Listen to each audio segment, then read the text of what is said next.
Is this normal? Is this part of the interview? Do you do this with all your guests, or am I just getting special treatment? I'm Kate Nash and you're watching Heavy Wrestle TV.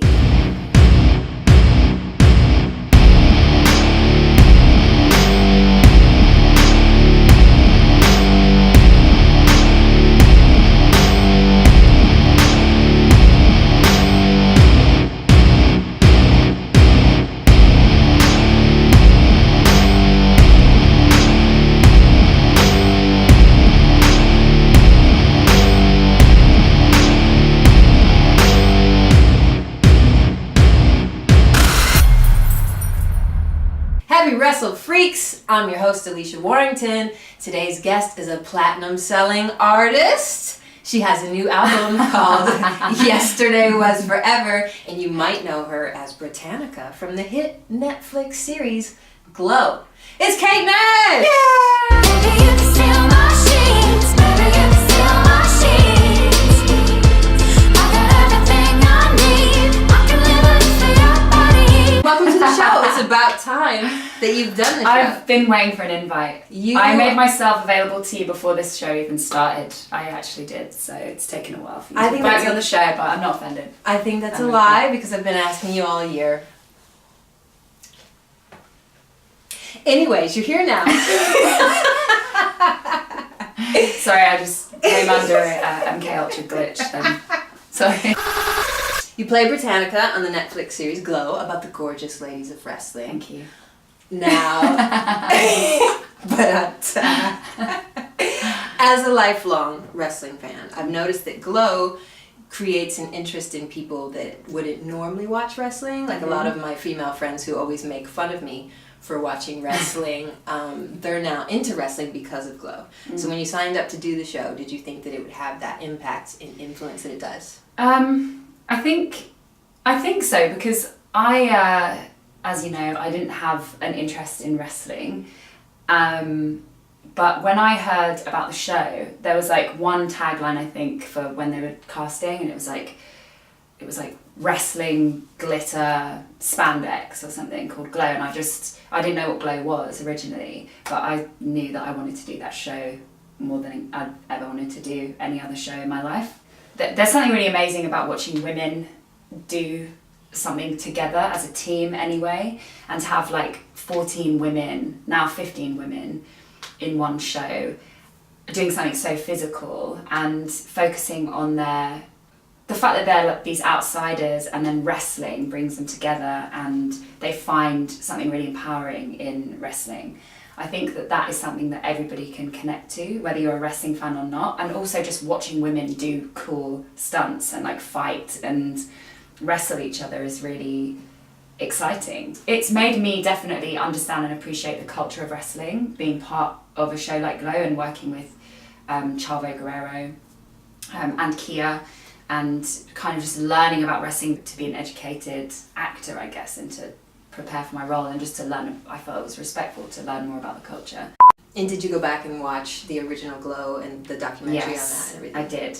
The documentary was the first thing I watched, and I showed my dad the trailer, and he just laughed and said, "Oh, it looks like the Nash household." So I have two sisters that we grew up fighting heavily in the streets of Harrow, London. Still do. Oh God, I just loved the doc. I loved Glow. I watched all the Did you have a favorite character when you watched it? Yeah, I loved the crazy like housewives and the metal twins and just. Oh, I love the metal twins. Yeah, the metal twins, and like the fact that they were using a real chainsaw and stuff like that. You know, it was dangerous. It was dangerous because it was the 80s, so there wasn't as many like things to protect people. Right. And they just kind of took a chance on this show, and watching, you know, like what's happened to their bodies, and you know, someone like Matt Fuji, and that was really emotional. It just moved me to see. I love watching things about oddball characters anyway, especially women. Right. And the set and everything. It was kind of like I couldn't believe it was real, and I feel like that every day I go to work, and when I go into our like ring and see the set, especially in season 2, because in the storyline it's like you'll see when season 2 comes out, it's different now, and we have like chandeliers, and we've kind of done up the ring a little bit, and it just looks so surreal. And can we talk about your character development from season 1 to season 2? And did the wrestling training intensify? And how did Britannica evolve? It did.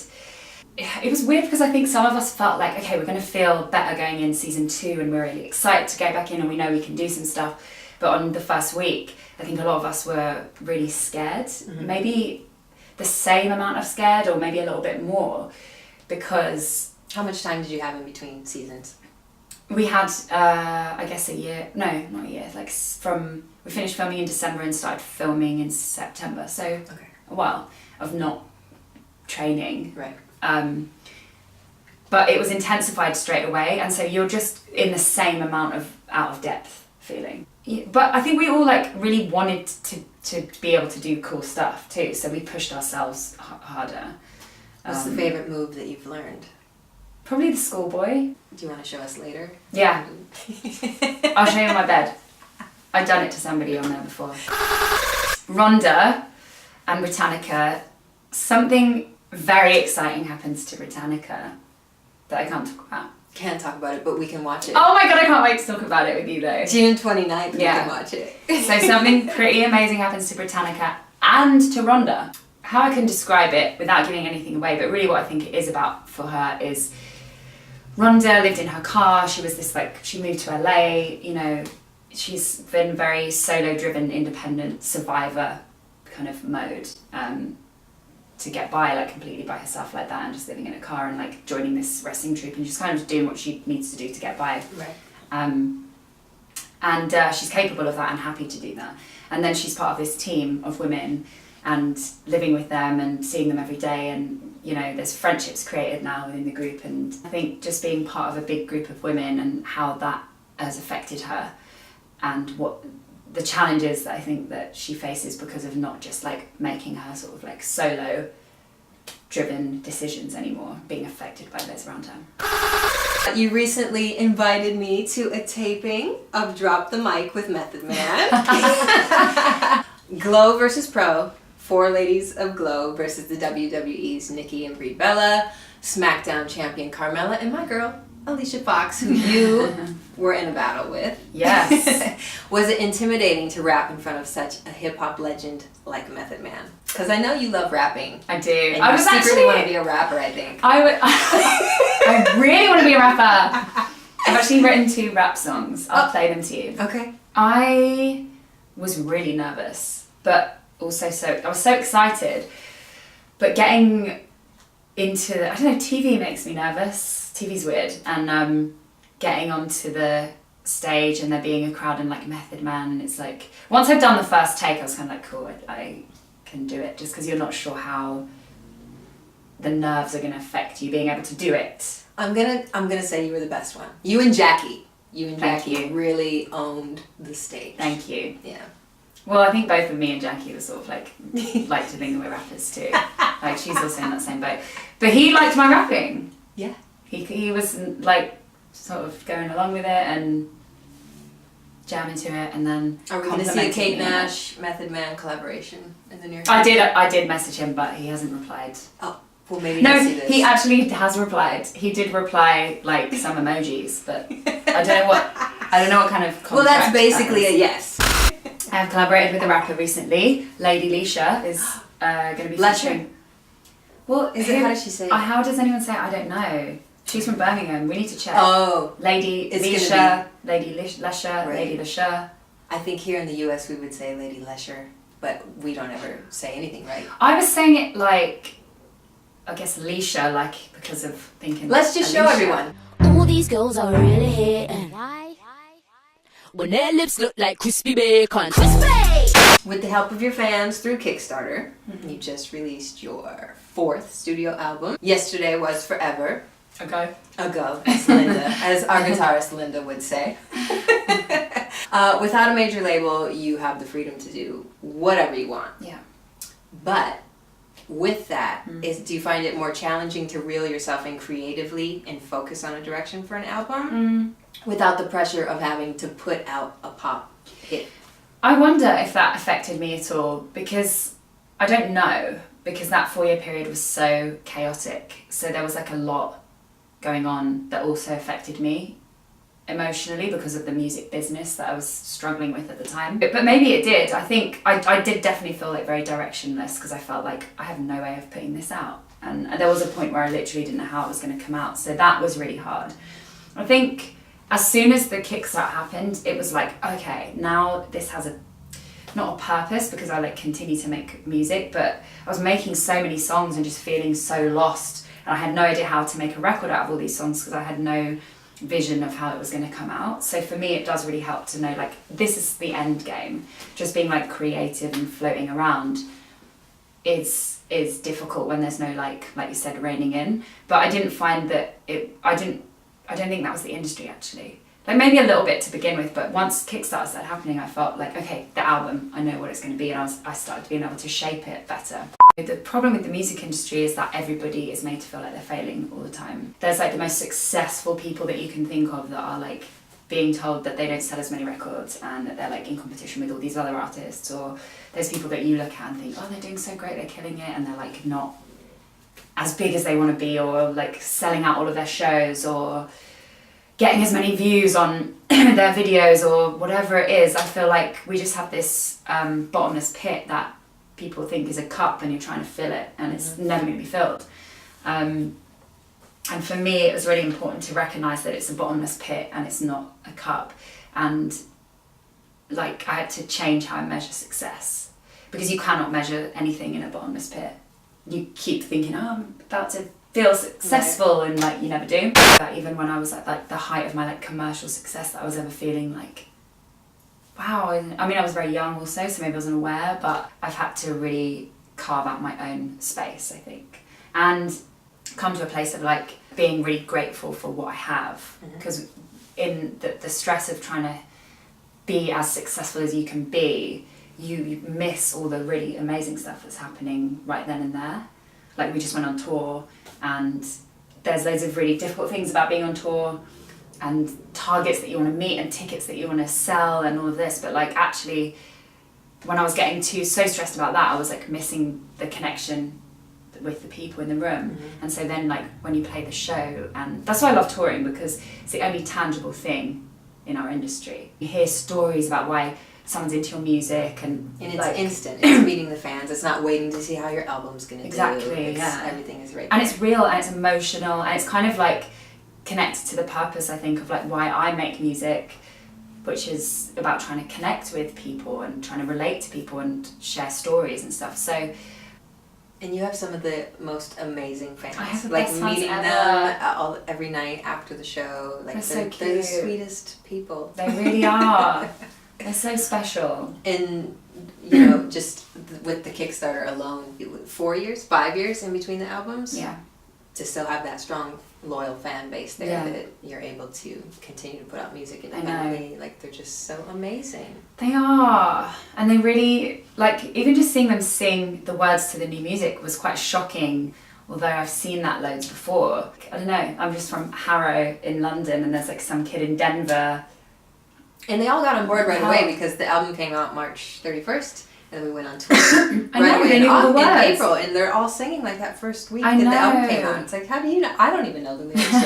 I don't know the lyrics, and I'm playing the songs. I know them now, but I didn't that first week. I do. I know. No, I know. No, I know. You've been working consistently since your debut album, Made of Bricks, whether it's acting, music, activism. Yet, with the release of the new album, I saw some mainstream news articles that said things like, where has Kate Nash been? Where's Kate Nash been all of these years? But you've been working. So how frustrating is that, and what does that say about the industry? Well, I actually died, and I've been replaced. Cloned? Yeah. I don't know if we can talk about that here. No, it's fine. I'm actually a new type of clone that can talk about it. But it also happened to Avril Lavigne and Eminem. Sometimes celebrities die and they need to be replaced. Okay. It takes a while to like find the right, you know. There's a couple of clones that don't work. So you had to find So the there right was, like, a replacement, few- the right replacement Kate Nash. You don't want to see some of the botched Kate Nashes that are out there. I think they've all been burned in a factory somewhere now. You've been working with director Andy Blankenbuehler. Mm. Yes. on a Broadway musical called Only Gold. Only Gold. And I know that you're towards the workshopping phase Yeah. of it. So how is it to see your music come to life on a different stage? Oh god, it's so emotional. I watched the callback auditions before our New York show. Happened to be in town for that, and it feels like I feel like I snuck in and cheated the system, and like I'm like, oh my god, soon people are gonna realise I shouldn't be here. I don't know. Have you been around, like, I'm sure you have, but orchestra, like when you're playing with an orchestra? Yeah. Don't you feel like, oh my god, I can't believe I'm playing with these? I say that every time I get a new gig. I'm like, I can't believe I'm playing Yeah, with this I person. know. How did I sneak into it? It feels like cheating the system when, especially with these, like, I get it with orchestras when they're playing on my record, or like just the skill of these people. You know that they've been honing these skills since they were like tiny children. It's just a complete different way of looking at my music because they're expressing themselves physically. Right. So, it's so, yeah, it makes me quite emotional to watch it because I just feel really honoured that I'm part of it and honoured that people are dancing and choreographing to my songs, and then, yeah, just the skill level of these people. So it's like, it's scary, which is good to be doing new things that I feel like I'm out of my depth, and really humbling, I think. I found the other day, I found this checklist. Two. And you seem to fit all of the qualifications that point to you being a lizard person. You have the red hair, you have the eyes, you have the low blood pressure. I'm not sure about the low blood pressure one. It's true, I found out 2 days ago that I am lizard people. Are you scared about that? Have you told anyone? I've told a lot of people actually. I put it on Instagram. I feel like, but I couldn't sleep that night because I was so scared that people were going to break in my house and kill me. You were texting me until like 4 a.m. I was terrified. Sending lizard people pictures. On a serious note, the scariest thing for me is the fact that I could be related to the royal family. Because they are lizard people, the queen is a lizard. I just don't agree with that. I'm not a supporter of the royal family. So that I is don't the know. scarier thing, is that you could be related to the royal family. Yeah, I don't mind lizards. I don't mind Okay. being a lizard people, but I think I'm like, you know, quite interested in finding these blood sacrifices and seeing people drink blood and go crazy on like May 1st and Halloween. But I think I'm not part of the royal family. There's no chance. I think I could just have like maybe one of the royal family back in the day in the Illuminati, Okay. had sex with a peasant or something. Okay. And then, you know, it got into a bloodline of just like normal people. Troll 2 or frogs? Answer wisely. You better answer right. Troll 2 or frogs? Troll 2! Spice Girls or Destiny's Child? Oh fuck. Spice Girls. Can you- Wait! Okay, what? I'm gonna change my answer to frogs. Oh, because you're a lizard person? Strangest place you've ever been recognized? In the gym.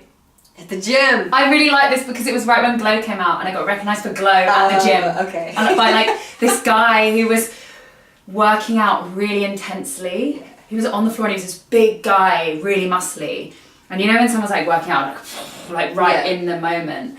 And I caught his eye as I walked past and I felt a bit bad because it's like looking at someone having sex or something.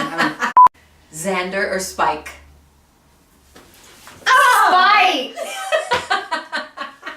I'll never forgive Xander for fucking leaving Anya. Never will. First concert? Do you know what? I don't know. Strangest place you've ever slept? Oh? In the bath? In the bath. Also, I slept on top of some drawers, standing up like this. That's the only time I've fallen asleep standing up. Is it? What about that hot dog night? Oh, never mind. I don't know this question about you. Oh, God. Celebrity crush. Well, when I was a teenager, it was Josh Hartnett. I used to print out pictures of him and want to marry him. And then obviously Eminem. Aragorn from Lord of the Rings. He's very handsome. I like when men are like loyal and warriors in films and, you know, want to die for their people. Thank you so much for finally stopping by Thank Heavy you Wrestle. for so much for finally inviting me officially. You know what? You're lying to the people now. I just said what kind of person you are and how the good that you do for people, and now you're here lying on my show. Baby,